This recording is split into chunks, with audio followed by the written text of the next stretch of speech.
is here. Senator Coleman. Here. Senator Acosta. Present. Senator Chacon. Senator Chacon, is that you? We'll hold on that. Senator Lombardo. Here. Leader Algier.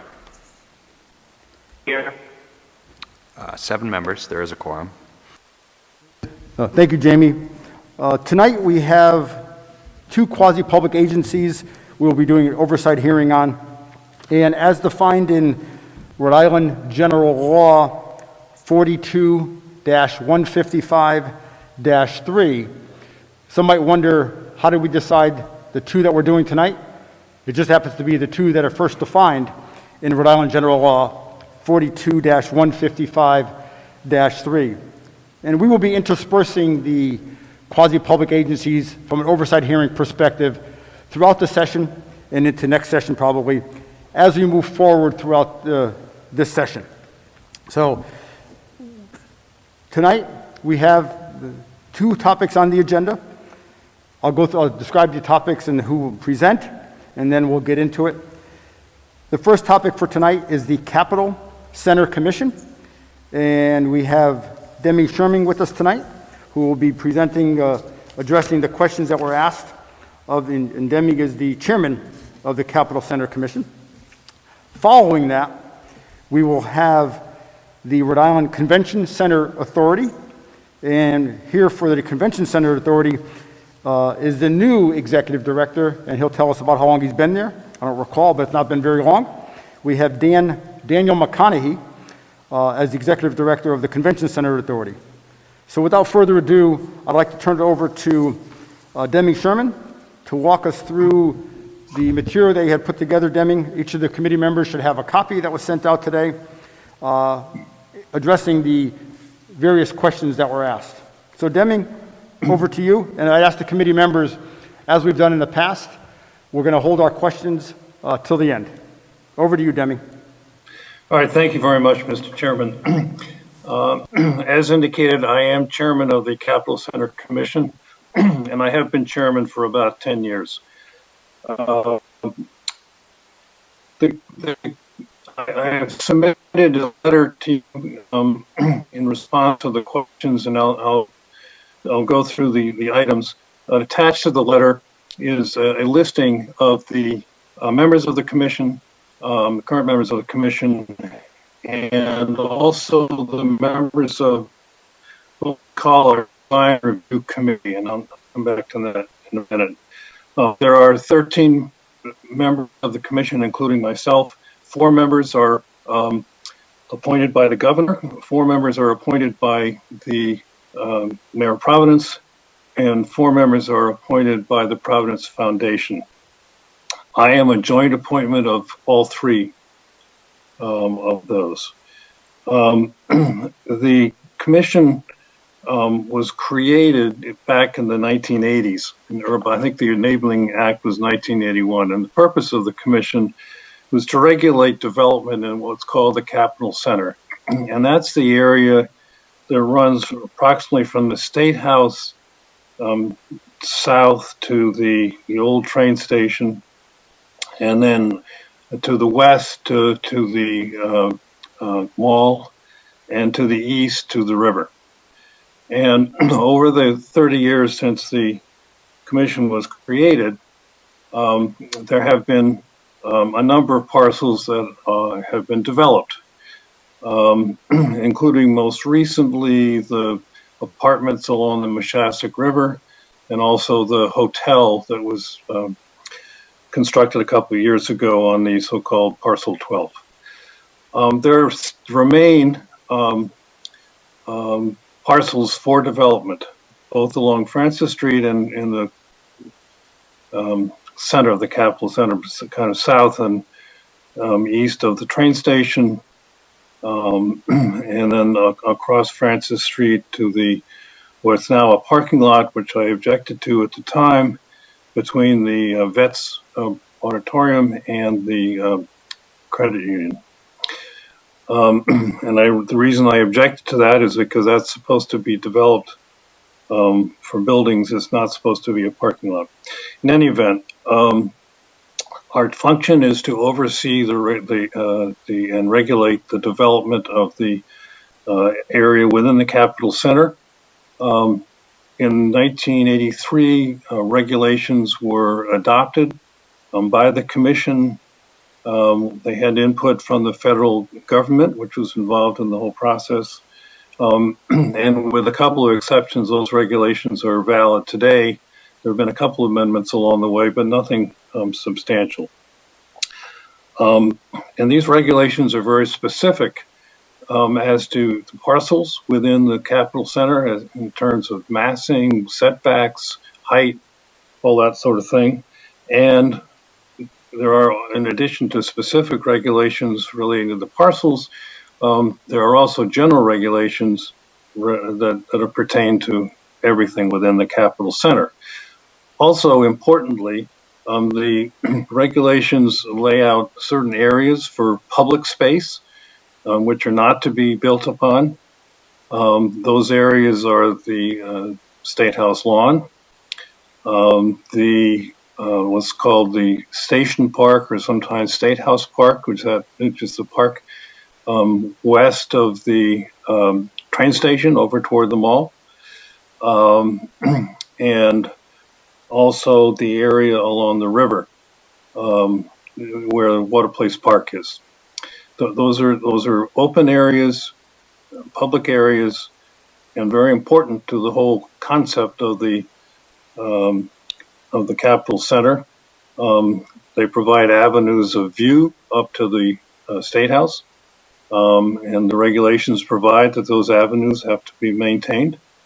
And otherwise, within the Capitol Center, there is an opportunity for both commercial development of office buildings and the like, and for residential buildings.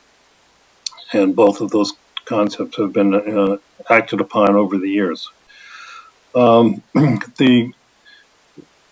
There is a design review committee, which is a subset of the commission that contains both members of the commission and also others who are not members of the commission. It's a very important committee for this reason, that whenever a developer comes before the commission to seek a permit to either build a building or to alter an existing building, we first refer the matter to the staff of the commission, and then once the staff says okay, then it goes to the design review committee, which meets separately and meets with the developer, and sometimes they meet over several meetings, and they talk about the design and the impact on the commission and how on the Capitol Center and how the building fits in, and all those kinds of things. It is a design review. It's very specific, and there are architects and landscape architects on the committee as well as others. It's a very important committee. When that committee agrees with the developer as to the design, it then is presented to the full Capitol Center Commission for approval. So that's the process. We are staffed by the Department of Planning of the City of Providence. Specifically, Chris Isay is our staff member. We have no other staff.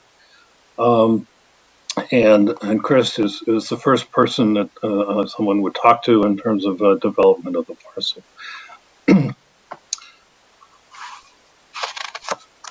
So that's the organization, and that's the process. We meet once a month as a Capitol Center Commission, and the Design Review Committee meets as necessary when there are projects. The commission occasionally, and I've been very forceful about this, takes a view that when there is open space, it means open space, and it should not be developed in any way. And a few years ago, there was a proposal, you may remember, for a development to go north of the Amtrak station up along the eastern edge of the State House lawn, and then also into Station Park. I was concerned about that because, first of all, it's not consistent with our regulations, and secondly, because the state wished to do that despite our regulations. Eventually, that plan was set aside, and occasionally there have been other proposals to build something on the State House lawn in terms of monuments and that sort of thing. And we object to that because we are governed by our regulations, and they mean what they say, and there are no exceptions. With respect to I just want to mention that all of us on the commission and on the design committee are volunteers. We're appointed. We serve without any kind of compensation, no benefits, no salary. It's purely volunteer. Now, with the question arose as to what's the mission and purpose of the commission. The mission is very simple. It's to regulate development within the Capitol Center. That's our mission. And we carry that out. We take that very seriously. And that's it. We encourage development within the Capitol Center, but we do not have a marketing purpose or funds for marketing. We're a little bit different than the I-195 Commission in that respect. That they market and deal with developers in a different way than we do. We are simply regulatory. We welcome developers. We work with them. I think our record has been pretty good. In the projects that I've been involved in, there have been a number of meetings with developers. Plans have changed from time to time to make the projects more consistent with what we think the Capitol Center should look like. And I think the developers have always found us to be reasonable in terms of the regulatory authority that we have. We have architects on the commission and on the design review committee who are dedicated and spend a lot of time on these projects. The current project right now, there's no private development project on the horizon. Unfortunately, I wish there were, but there's not. The most significant project that is on the horizon is the transit hub plan that involves, in part, the Amtrak station. So to the extent that that bus hub plan falls within the Capitol Center, it is subject to our jurisdiction. Other parts of that plan are not within the Capitol Center and therefore are not part of our responsibility. We have already met a couple of times virtually with representatives of the Department of Transportation about the project. We are open to it. We just want to make sure that the development is the highest quality and the best possible fit with the rest of the Capitol Center. The question was asked, do we have a strategic plan? No, we don't really have a strategic plan. That doesn't make any sense. We have regulations, and that's what governs our actions. In terms of major initiatives, again, we don't really have initiatives. We work with developers when possible, and that's our mission, is to make sure that the development within the Capitol Center is appropriate and consistent with existing development in the surrounding areas. What are the challenges? Well, the biggest challenge, I would say, is economic. There are parcels that can be developed within the Capitol Center, but especially in the last year, a lot of projects have just come to a halt. And so right now, there isn't any private development. I wish there were, and I hope that as we get through this COVID crisis and the economy improves, that there will be additional projects, and we're open to that. But right now, and we've been pretty quiet as a commission because there hasn't been any significant development, private development within the Capitol Center in the last couple of years. However, we will be working with the Department of Transportation and others on the Transient Hub project. And also, recently I have seen a presentation on the plans for renovating downtown Providence and the area around the existing bus terminal. That's a dramatic departure from what we have. Kind of interesting, a lot of controversy about it already, but part of that it relates to improvements of the Water Place Park and the whole area around Water Place Park, and that falls within our jurisdiction, and so we will be busy when that project proceeds as well. What the question arises, what's the effect of the pandemic? The effect of the pandemic is that it brought development to a halt, not only here, but elsewhere, for the large part, not absolutely, but in large part. So I would say that's the effect. And did we get funds from the CARES Act? No, we got no funds from the CARES Act. We get no funds from the state. Our only funds for our very modest budget come from fees that are charged to developers when they wish to either build a new building or alter an existing building. We used to be supported by the state, but they gradually reduced our grants, and at the moment we receive nothing from the state. So I think that responds, I hope that responds to the questions that were asked, and I'd be glad to answer any questions that people have. Deming, thank you very much, and you did an excellent job of addressing each of the questions that were posed. Let me also thank you for your continued service. It's definitely appreciated. A number of years you've been associated with this, amongst other things in Providence and the state for that matter. I know I have a few questions. Are there questions from the committee before I start? So Deming, if you can just enumerate again, let me just articulate what I think the extent of the land is. State House, south to the train station?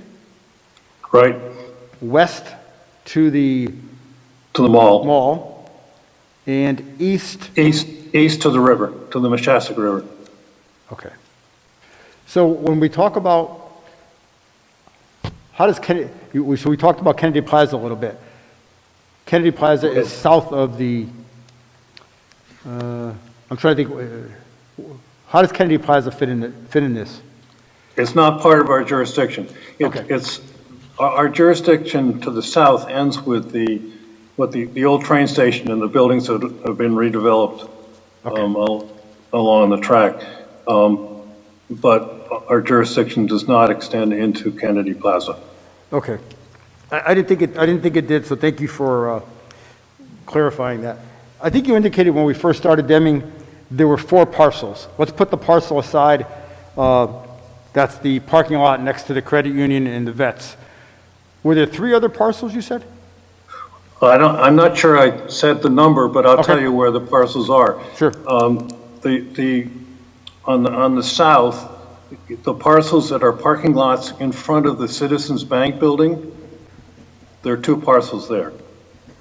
And then if you go a little bit further north, that whole area between the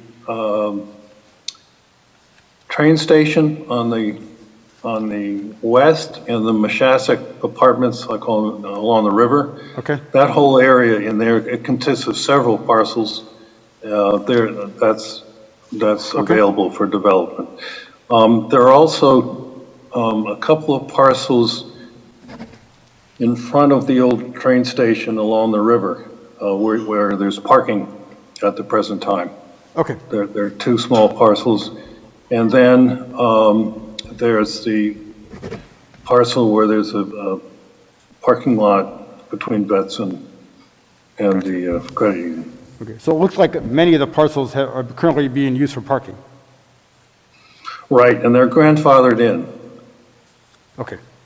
Now, I mean, 30 years ago, I think the concept was that the area would be developed and by now would be fully developed. I wish I could tell you that that's happened. It has not. Okay. But there are economic forces beyond our control. Thank you. Questions from the committee before I go around? So Deming, did the commission start with the creation of the mall, movement of the river back in 81? Is that was? Yes, That's yes, yeah. The Enabling Act was 1981. Okay. And the regulations were enacted in 1983. The commission was created in that time period. It's really a joint corporation created by the state and the city. Okay. So given, And it was sorry, go ahead. yeah. Well, I'm just saying that the reason for it was the moving of the river. Yes. Okay. So given the extent to what remains and what's left, does having the Capitol Center Commission be a quasi-public help you or hurt you? And the reason I asked the question, as you indicated, I think your budget last year was $15,000 or something to that extent Right. in a prior year. Sorry. And the money comes from, as you said, the fee developers, and the folks are from the planning department in Providence, amongst other things. I'd ask you to think about it. You don't have to give us an answer tonight. I always look at it from an organizational perspective and an organizational efficiency and effectiveness. Having it remain as a quasi-public, beneficial or not beneficial? Maybe we can follow up. You can get back to us in N number of weeks whether that's beneficial or not. Like I said, that's why I went back to and doing some research about the Capitol Center Commission. Went and looked at it and said, when I first looked at the list of quasi-publics, and I'm familiar with the majority of them, in all due respect, I wasn't very honest, I wasn't very familiar with the Capitol Center Commission, so I had to go look up what that was.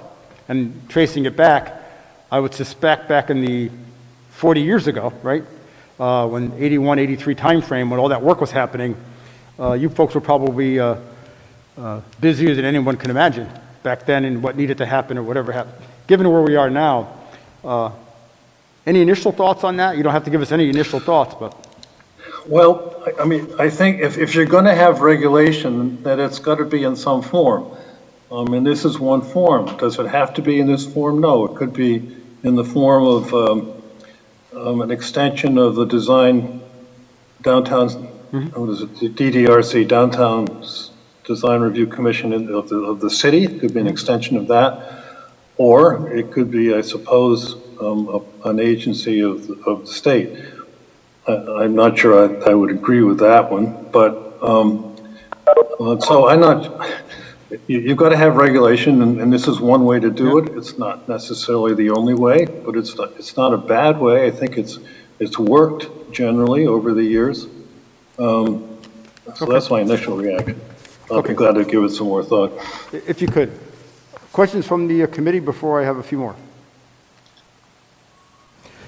So Denning, one of the questions, and you appropriately answered it, has to do with the composition of the board. So we always, as we look at these, what we're trying to ensure as we move forward in 2021 and beyond, even before, how do we ensure we have appropriate representation from Rhode Islanders and Rhode Islanders who should be a part of this based on backgrounds, based on experiences, et cetera.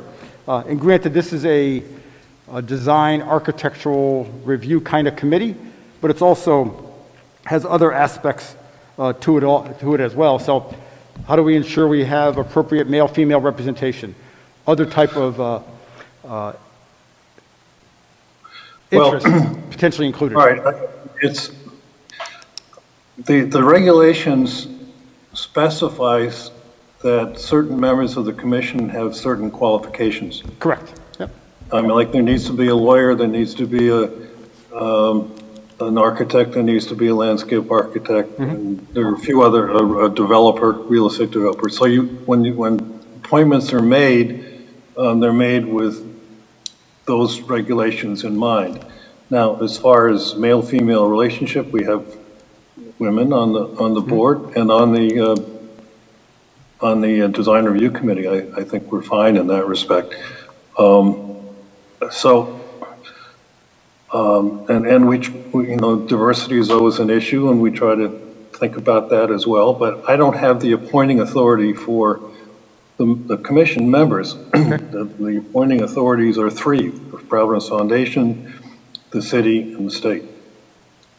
So I know that in recent years, the governor was very interested in making sure that her appointments reflected exactly what you're talking about. Okay. And I would say generally that's the case with the mayor, who I have discussions with the mayor and his staff about potential members. And, you know, certainly diversity is an issue that is important, and we try to respond to it. Thank you. And I figured that'd be the case because I believe these folks also require advice and consent to the Senate. No. They do not? No. Not for this quasi-public commission? No. They're direct appointments? No. They're direct appointments.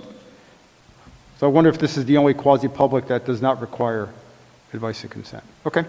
But I think it's good that you have that input and with the governor, with the mayor, et cetera, and the Rhode Island Foundation, correct? That's the other? Yes, right. Yeah, each has 4 appointments. Yep. So I think it's also important that we include people of color. Obviously, indigenous populations might be, potentially can add to the addressing, as you indicated, architect, landscape architect, et cetera, in filling out the need of the commission. So, thank you. Other questions sorry, go ahead. I just say I welcome diversity. I want good candidates who are interested. It's not the easiest commission to find people willing to serve.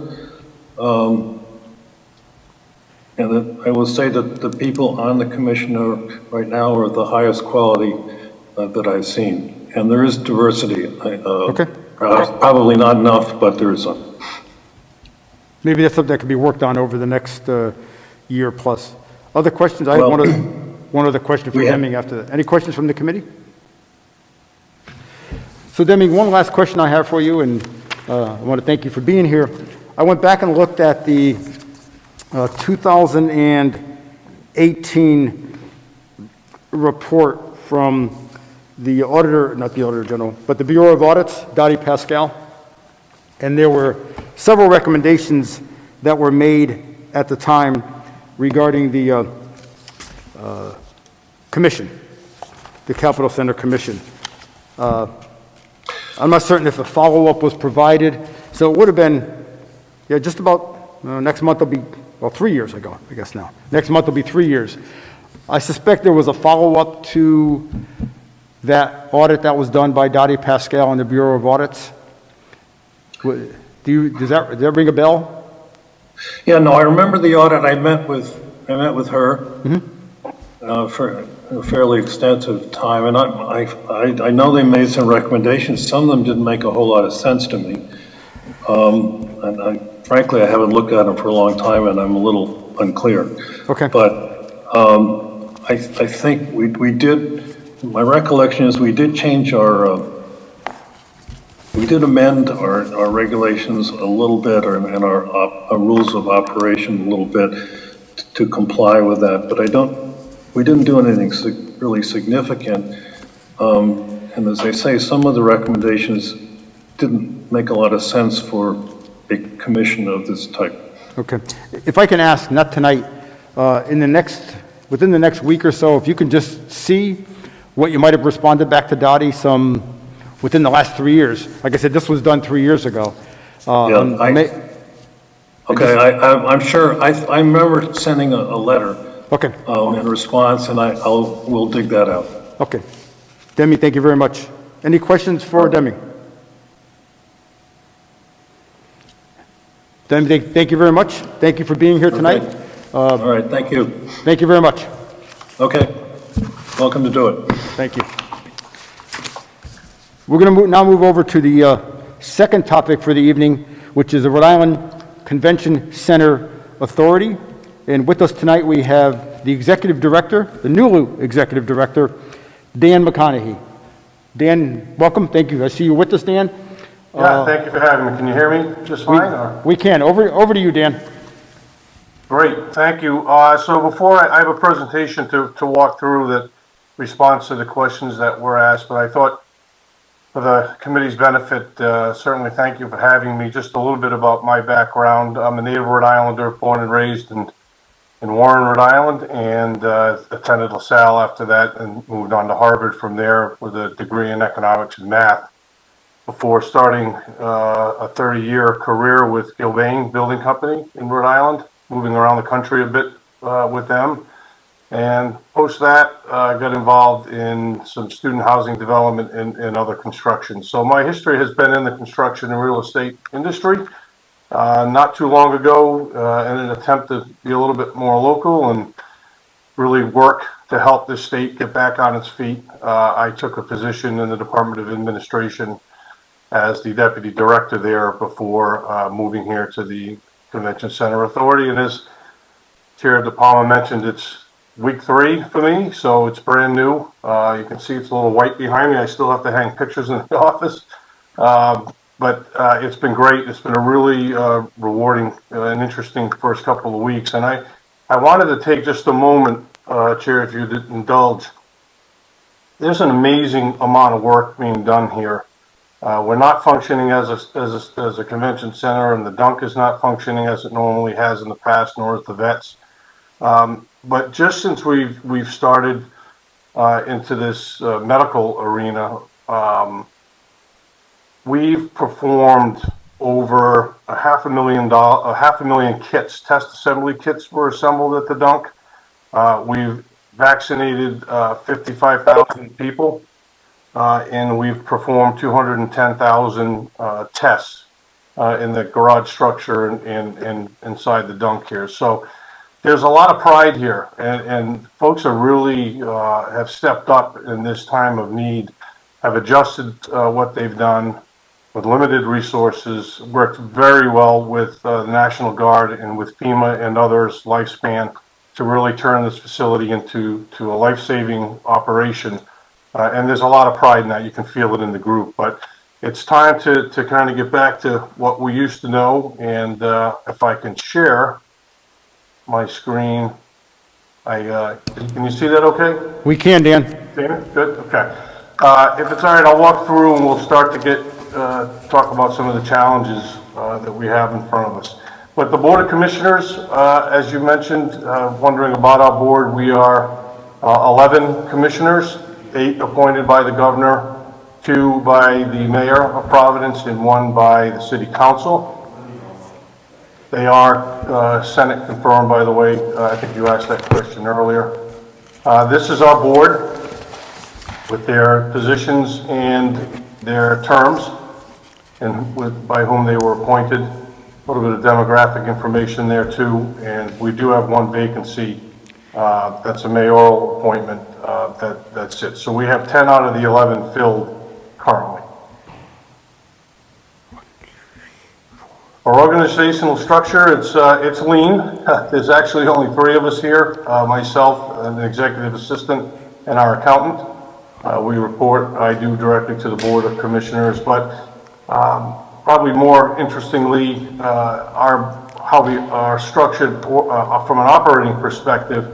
You know, the Convention Center is really comprised of 4 individual structures: the Convention Center itself and the garages associated with it, the Dunkin' Donuts Center, the Clifford Street garage right behind the Garrity Courthouse, and of course the vets up the hill.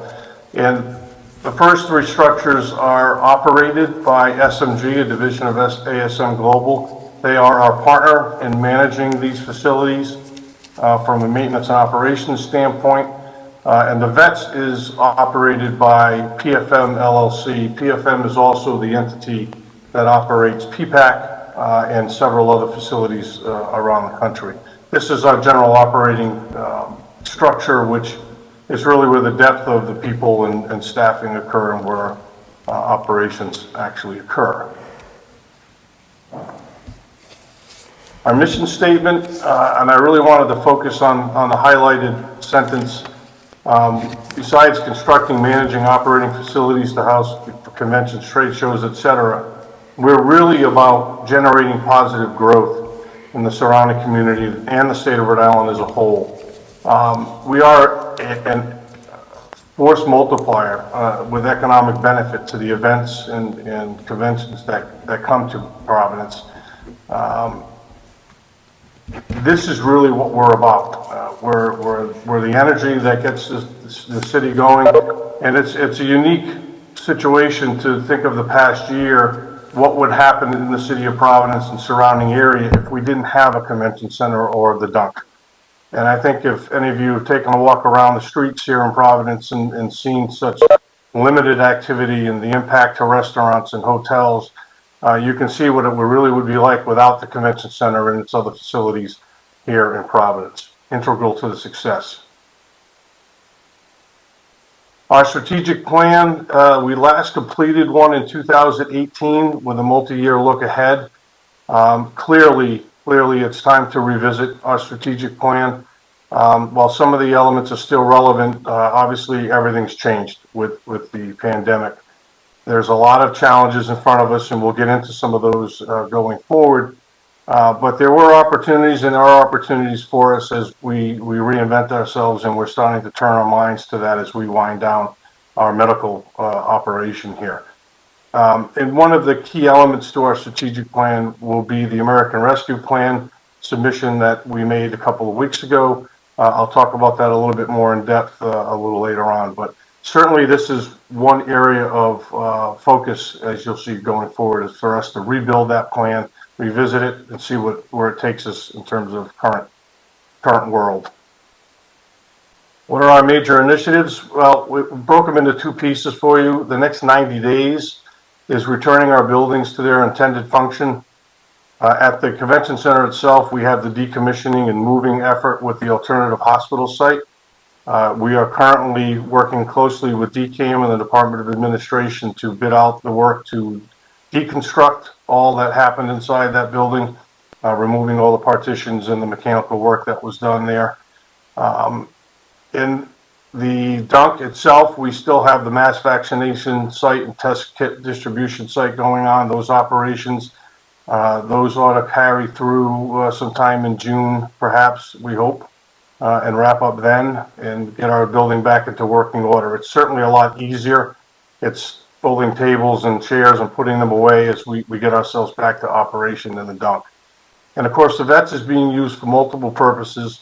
The governor's press conferences, the House is meeting there, as you know, and grand jury for the court system is operating there as well. So over the next 90 days, we hope to wind those operations down as the state begins to open more, and the vaccines continue to take off, and hopefully continue a good trajectory with positivity rates in the COVID world. So also in the next 90 days, we expect to be revisiting and presenting on our American Rescue Plan initiatives. We have two proposals that are basically an infusion for capital for shovel-ready projects. And then we have another proposal in to restart our operations.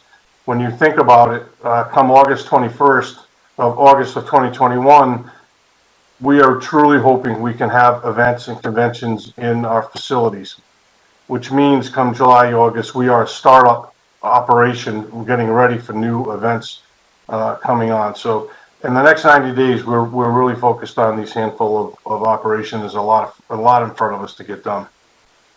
Beyond that, we have a couple of issues to address with the recent performance audit, which was published today. Chairman, you mentioned that earlier. I thought I'd take a few minutes just to hit it head on and talk about some of the recommendations and findings of that performance audit. First, it was to improve compliance with requirements with the Quasi-Public Corporations Accountability and Transparency Act. There were three specific items, recommendations related to that. First was to generate a more rigorous self-evaluation of our performance here as the authority with metrics every 3 years. We thought our strategic plan was sufficient in that area, but the auditing group felt like we could do a better job in that area. So we agree that we can take a better look at how we measure our performance and self-evaluate. The other area they looked at within this quasi-public arena was doing a formal annual review of the executive director. It was done sporadically, so we're looking to do that on an annual basis. And finally, we were asked to amend our consulting filings with the state. We had omitted one that was associated with the Clifford Street Garage construction project. The team thought that it was affiliated with a construction project and wasn't needed as part of the filing. So we've amended that. We've already taken care of that prior to even responding to the audit formally. The second issue is to implement stronger vendor management policies and procedures. We have them, but admittedly, they could use a little bit of shoring up.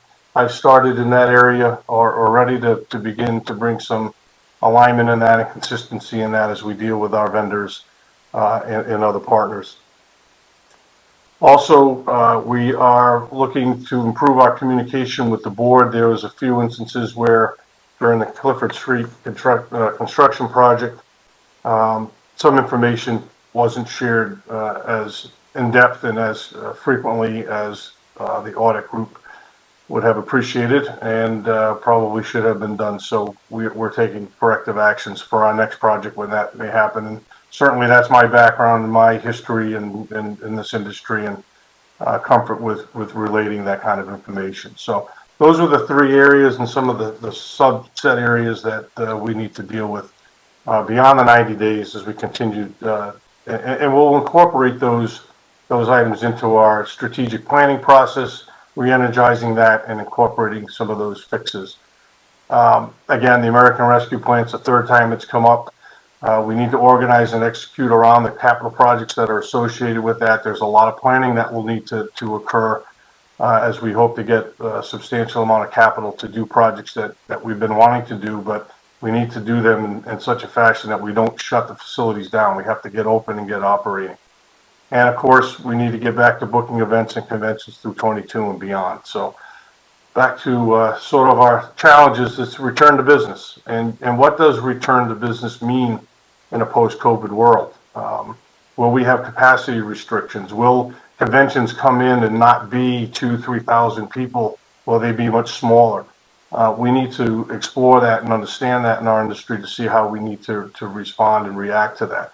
All of that's going to help us generate revenue, and that's where we need to get back to. We need to fill the queue for shows, events, and conventions.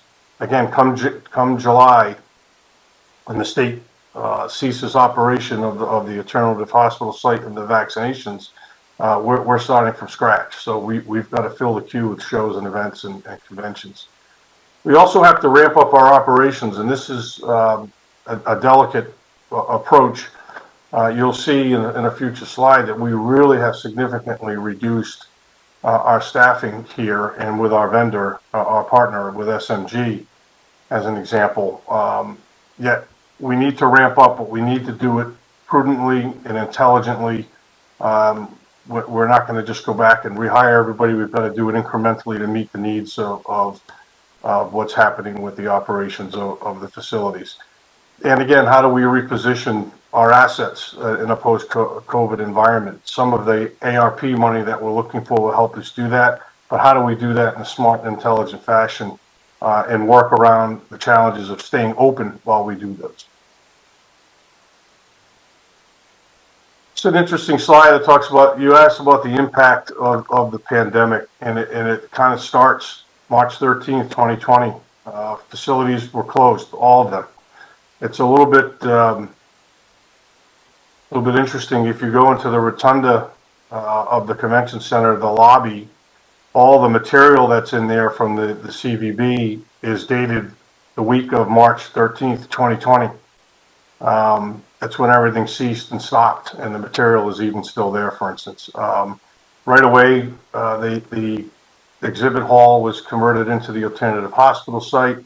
The Dunk started test assembly kit and testing of vaccines in December of 2020, and the vets began press conferences in May, and then eventually grand jury and house sessions followed later in the year. So we've been dramatically impacted by the pandemic. A little bit of financial to support that. Our operating revenues, which are our traditional, typical operating revenues, if you look at the column in the middle, fiscal year 19.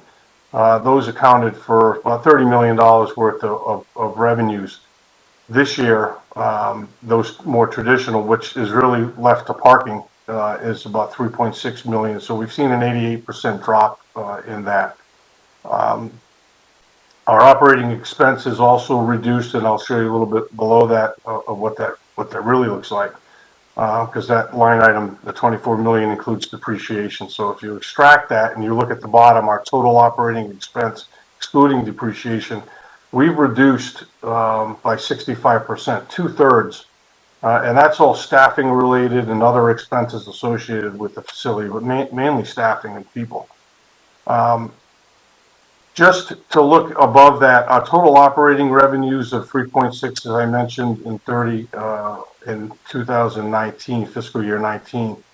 The non-operating replacement revenues, the 15.5 and the 2 in fiscal year 2020 are the revenues that we've earned or received by hosting the the hospital, alternative hospital site, the vaccine site, the rents associated with that. So if you think that was some of it a replacement, yes, it was. Thank goodness we had that to help us, and thank goodness we were here to help the people of Rhode Island. But when you look at those actual total revenues, you know, we were 30.1 again back in fiscal year 19. We're at 19 million in fiscal year 21. So a 36% reduction in our overall operating efforts. So a real dramatic impact to the Convention Center Authority. Not just in operation and what we do here certainly changed, but clearly impacting and following through on our financial performance.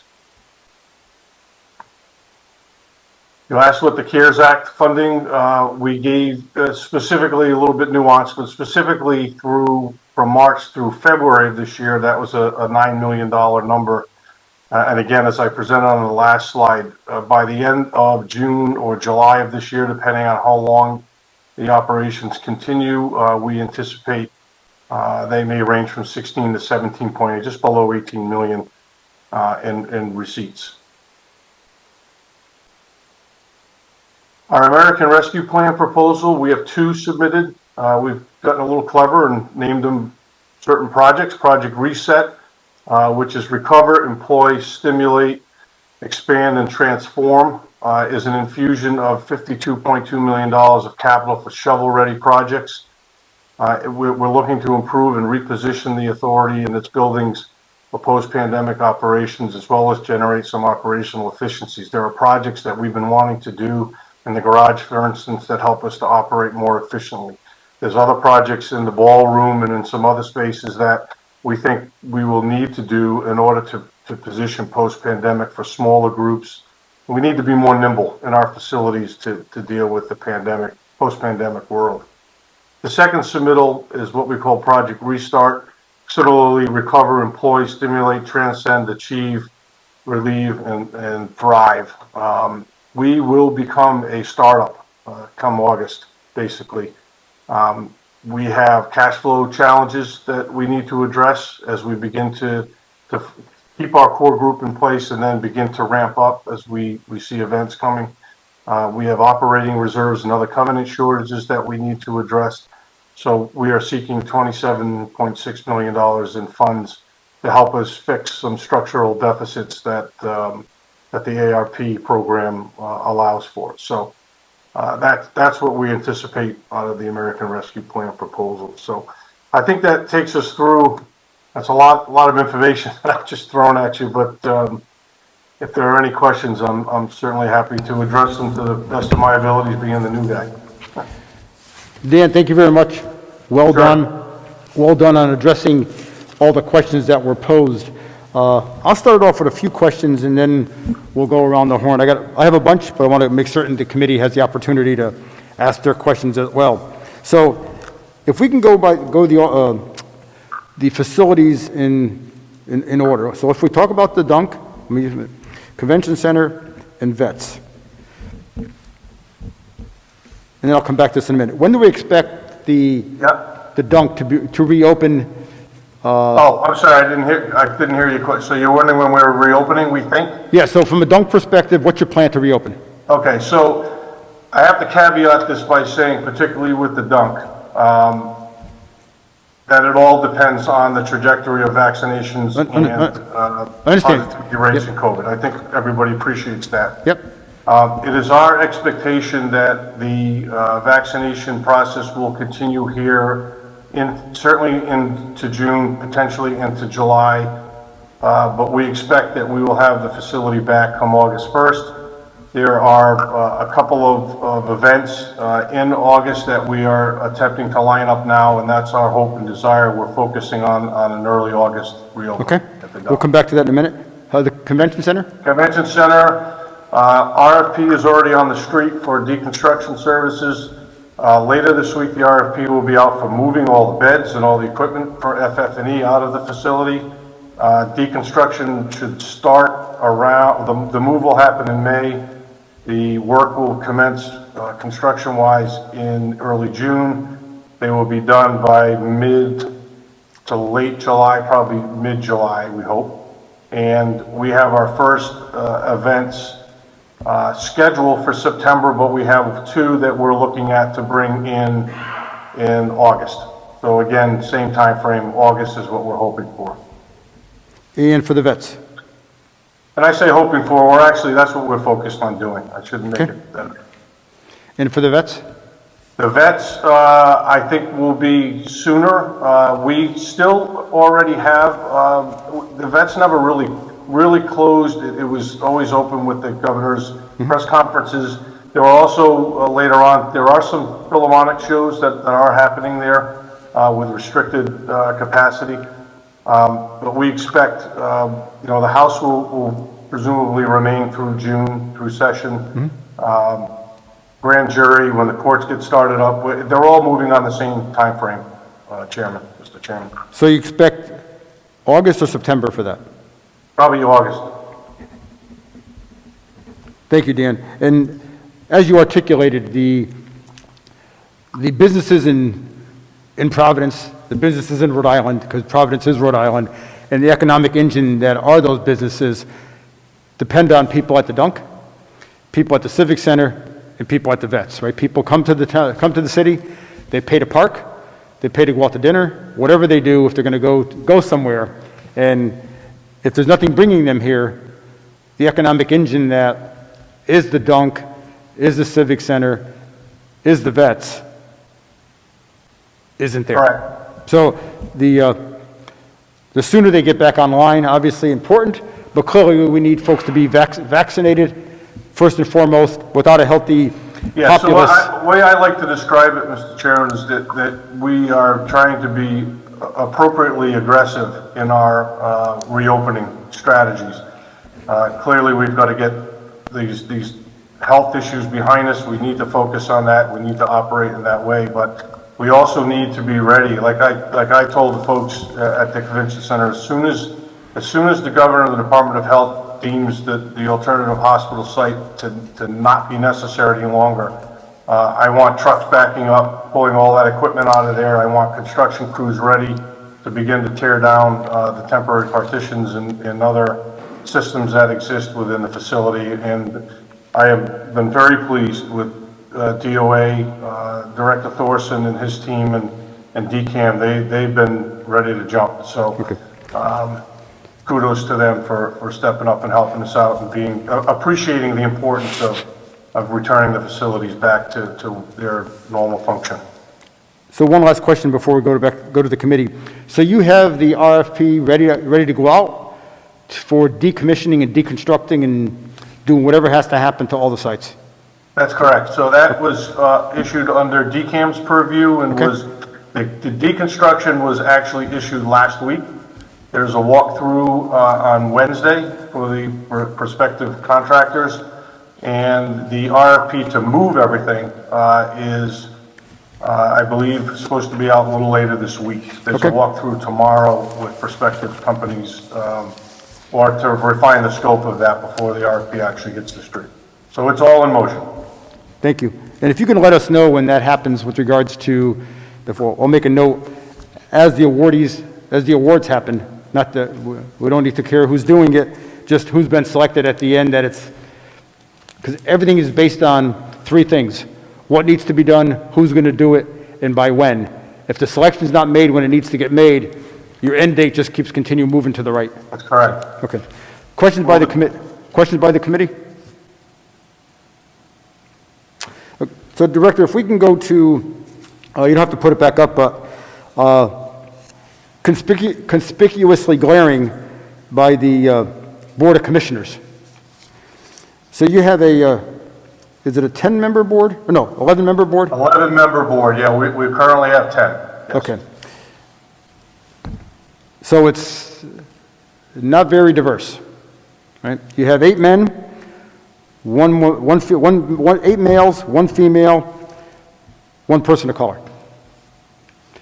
I know you show the terms. You have several folks. The one thing that's, I'll say, I guess odd here is that, and I'd have to go back and look at your, what the Rhode Island general law says or your bylaws say, but with the exception of 1, 2, 3, 4, 5, 6, 7 folks of the 11, all have terms expiring at the same time in 2023. So I'd ask, as we move along, we look to figure out how do we have a board that reflects Rhode Island, right? The more it's, and I'll just be respectfully direct, it probably shouldn't be that hard to do that, given that we have very little diversity on the board as it is. All good people, all great people. Yeah. But Yeah, and some of them bring very unique skill sets to the table in terms of the business of conventions and Correct. and that type of thing. But I respect what you're saying and the point you're making.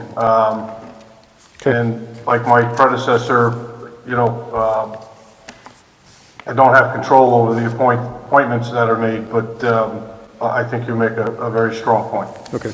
But I suspect, I realize you've been there 3 weeks, so 2 weeks is already too many. No, just kidding. They'll ask for input, and those folks require advice and consent to the Senate, correct? Yes. So obviously, we should get the mirror up and say, so why is it not much more diverse? But as we move forward, we certainly want to take that into account. Questions from the committee before I continue? Okay. Dan, with regards to the operating structure, not tonight, at some point, can you provide the numbers of individuals in each of the boxes? Sure. So I suspect at the end of the day, as you indicated, SMG, the division of ASM Global, will probably have the vast majority of the people. Yeah, I can easily do that for you, Mr. Chairman. Okay. I can tell you, as part of that significant reduction that I talked to you about earlier, SMG had over 100 people as part of their group. They're down to 25 at this time. So there's there were significant reductions made across the board from their organization. So that's why I think we need to be sensible and smart about how we rebuild and not charge forward and get over our skis, so to speak, as we ramp up. But I'll be happy to follow through with more specifics. Thank you. On that. Questions from the committee before I continue? With regard to the strategic plan, you expect to be doing that this year? Yes. Okay. Any idea when We in our response to the performance audit, I believe we gave them a timeline of by the end of fiscal next year, actually, the beginning of next year, because we need to let some of the dust settle and some of the things kind of flesh out over the next few months, Mr. Chairman, and then concurrently start to build that plan and take some time after that to make sure that we have one that sets us in the right trajectory for a little bit of a longer period, not just a one-year perspective. I apologize, Dan. In fact, I see that here now. It's June 30th, 2022, I guess. That's Correct. Recommendation number 4. I realize it's going to take a little bit of time, but maybe you can get it done earlier. I realize you got a lot of things going on right now, but if that's going to drive what the organization needs to do for the state, as like I said, as you indicated, you're a force multiplier. Yes. And unless that force is there, you're not multiplying anything, right? So we need to, That's correct. And that's why I broke down the challenges and the things in front of us from a 90-day period and then beyond that. You know, Okay. we have a very, very important summer in front of us to get facilities back online and to get those conventions and other events that we can start in August that we have. We still need to work through details on them. We have others in September, but I can't emphasize enough how important it is for everyone to really focus on our ability to get running again and support our needs. And this is a great and unique opportunity for me to appeal to this group in your capacities to help us, because we're only helping Rhode Island and everybody's constituents here, so. okay. The, Thank you. questions from the committee before I continue? So, Dan, you had I tried to write fast, but I got like the first word and that was about it. The first and the last word. So, reset, recover, Right, recover, employ, which is important, right? Yep. We're trying to put people back to work, not just here, but in our surrounding areas. Stimulate, expand, and transform.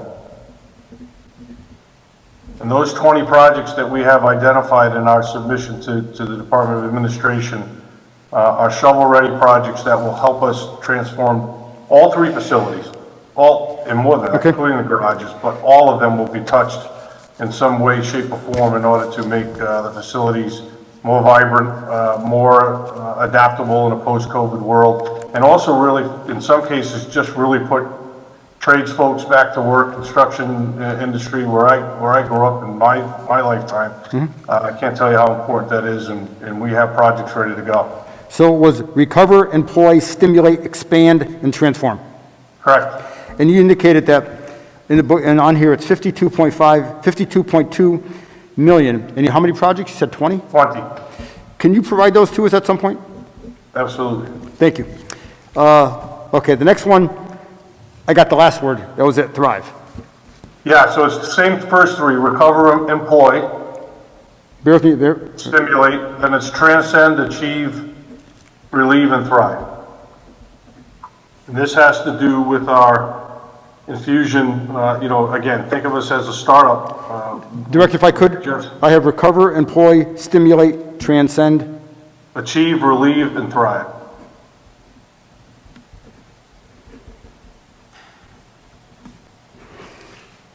Thank you.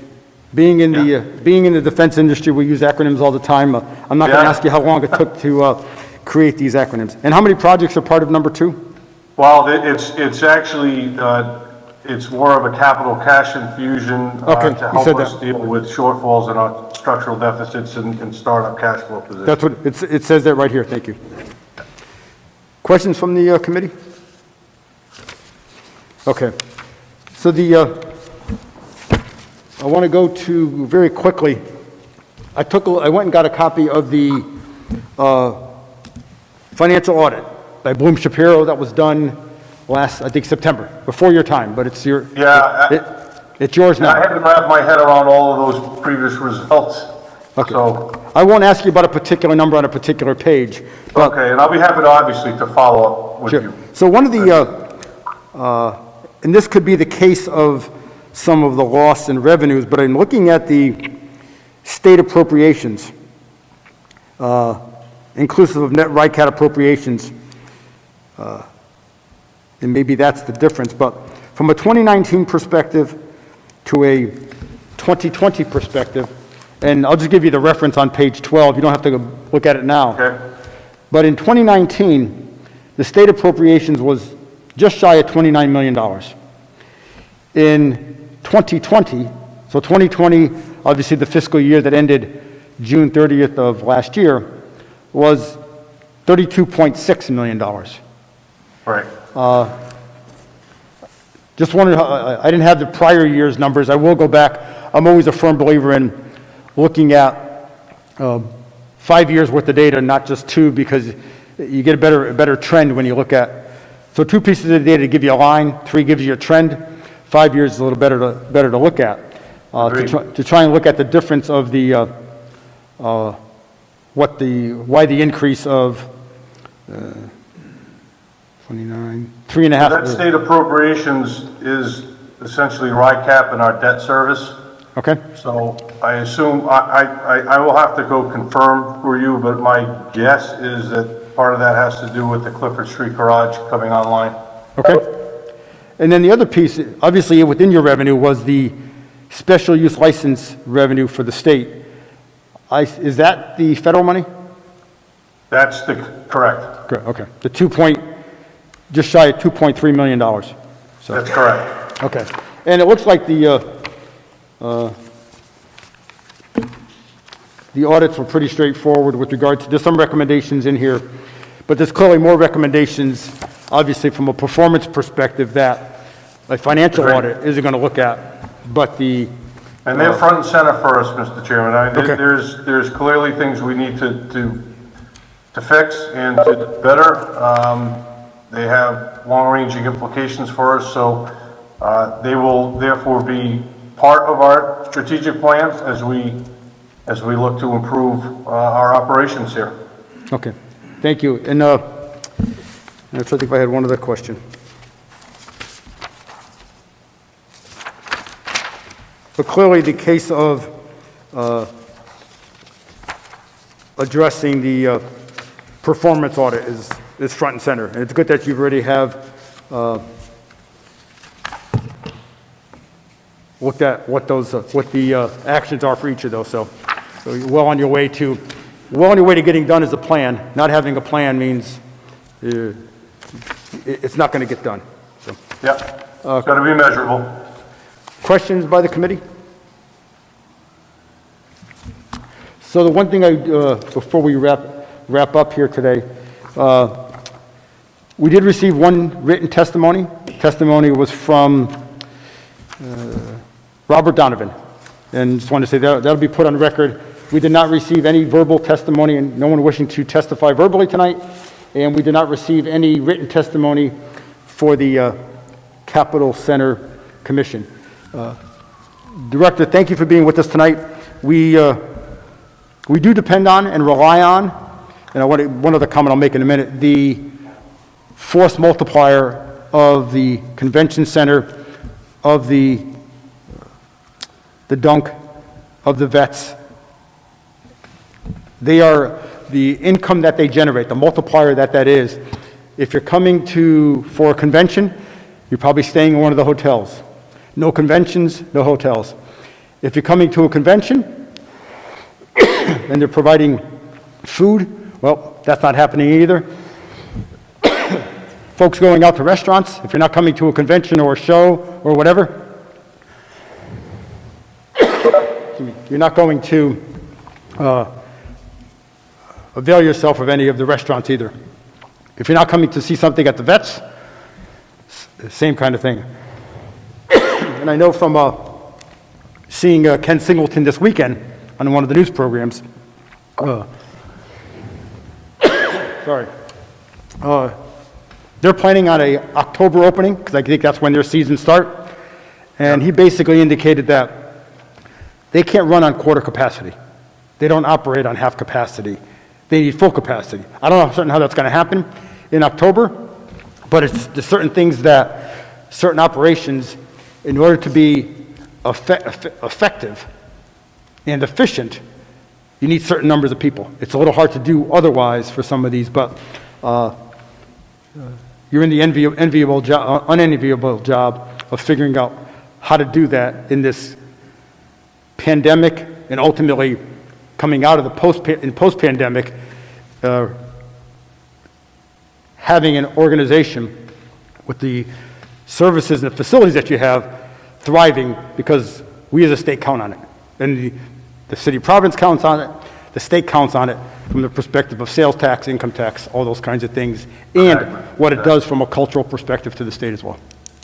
And I think you raise a great point. That's one of the areas that we continue to work with Department of Health and others, is in the August and September and October timeframe, what does the capacity look like for the dump versus the convention center? How are we going to manage that? So, again, they've been very responsive, but of course the response is Depends how the vaccines go and that kind of thing. So Correct. I think that the trajectory we've set the course is a good one. It looks like it's working, and if we can continue to progress with the vaccinations and with our people, then we can get back to business much more quickly than elsewhere. And we also have to be cognizant that a lot of these events, conventions, there's a window for them. And if we get too far behind our neighbors in Massachusetts and Connecticut, and the casinos, Foxwoods and Mohegan, we may lose something and won't come back for another year or two. Right. So we're in a delicate place, and I think if everybody understands it just as you described it, and we're appropriate about the aggressive approach we're taking, we too can be right there with our competition next year. See me 1 second, Dan. Yeah, no problem. Need some water. Thank you, Jamie. So Dan, we want to be here. We want to be here to help. Obviously, some actions for which you need to address. I'll go back to a piece earlier. Some may not say that monster trucks adds to the culture of the state, but if you ask any young boy or dad, for that matter, under the age of whatever, that's something they look forward to, obviously. So it all fits together with regards to what happens at the Civic Center. You know when that's coming, Mr. Chairman? Excuse me? Do you know when that's coming next? No, I do not. August. How did I guess? So had never been. Fingers crossed. I've been to the last couple with three grandsons, so I'll be back again, That's I think. great. That's great. Thanks for what you're doing. Obviously, we'll be counting on you to take it over the goal line, but it's critical to be first for some of these. Like you said, if you're not, you may lose it for an entire time, and some of those can be critical events that are a catalyst to other things in the city, in the state, and I applaud you for being aggressive with these, obviously, but tempered by what the Department of Health will allow us to do or not allow us to do. But if you don't plan, failing to plan is planning to fail. Somebody told me about that a long time ago, so it's critical to have that plan in place. Any other questions from the committee? Dan, thank you very much. Thank you for your time. Appreciate the opportunity to communicate with you all, and welcome any and all of you to come see the operation here at the dunk. It's really impressive. We're counting on you. Make you feel good about Rhode Island. Dan, thank you very much. If I can get Take care. a motion from the committee to adjourn?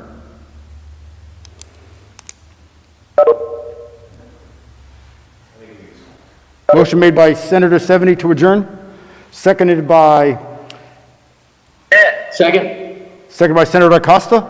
All in favor? Aye. All opposed? Thank you very much. We stand adjourned. Good night, Chairman.